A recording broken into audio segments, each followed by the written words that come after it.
Hello दोस्तों, आज मैं आपको दरियाई घोड़े के बारे में बताऊंगा कि कैसे उनका रहना सहना होता है। वीडियो को शुरू करते हुए इंसानों की आदत होती है कि अनजानों से मुंह फेर लेंगे या बात नहीं करेंगे, लेकिन उसके ऊपर मल की बरसात तो नहीं करते। ये सामाजिक और व्यक्तिगत तौर पर बुरा माना जाता है, पर दरियाई घोड़ा अनजान इंसान या जीव को देखकर यही काम करते हैं।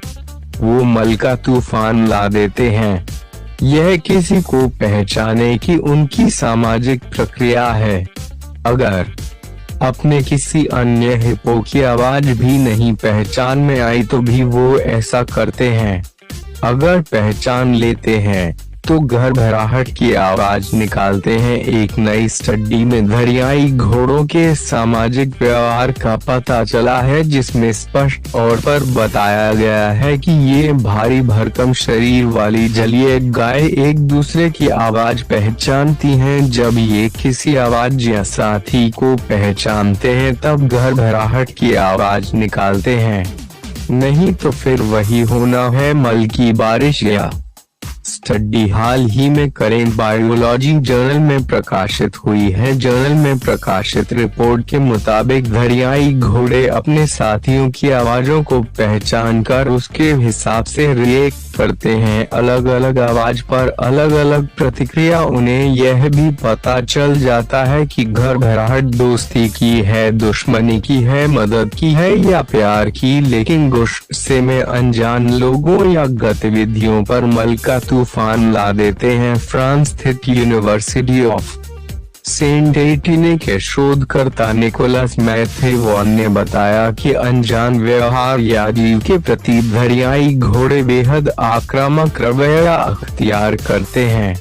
वो अनजान कोई इंसान हो सकता है, व्यवहार हो सकता है या फिर उनके समूह या गैर समूह का जीव हो सकता है। दरियाई घोड़े आवाज के आधार पर पहचान करते हैं।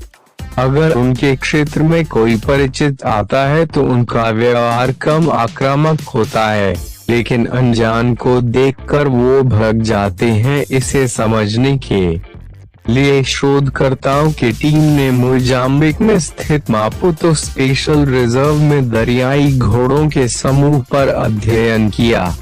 उन्होंने दरियाई घोड़ों के आवाजों यानी घरघराहट को रिकॉर्ड किया, फिर इन्हें दूसरे समूह के सामने बजाया और देखा कि दूसरा समूह कैसे रिएक्ट करता है।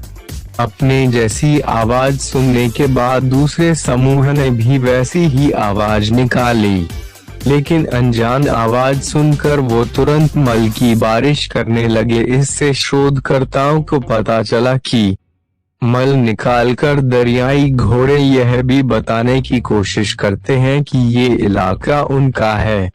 हालांकि इन नतीजों से यह नहीं तय किया जा सकता कि अगर इन जीवों को एक जगह से दूसरी जगह ले जाया जाए तो इनकी आक्रामकता कम होगी। हो सकता है कि रास्ते में अलग अलग तरह की अनजान आवाजें सुनकर ये मल की बारिश करते रहे। निकोलस मैथेवॉन ने कहा कि दरियाई घोड़े के किसी समूह को नए स्थान पर ले जाने की प्रक्रिया बेहद कठिन हो सकती है, क्योंकि उस समय इस बात का ध्यान रखना होगा कि कहीं वे आक्रामक ना हो। इसलिए उनके समूह के दरियाई घोड़ों के आवाज की रिकॉर्डिंग उन्हें पूरे रास्ते सुनाई देना चाहिए ताकि वो शांत रहें, या फिर ऐसा भी किया जा सकता है कि उन्हें बिना आवाज वाली गाड़ी में स्थानांतरित किया जाए।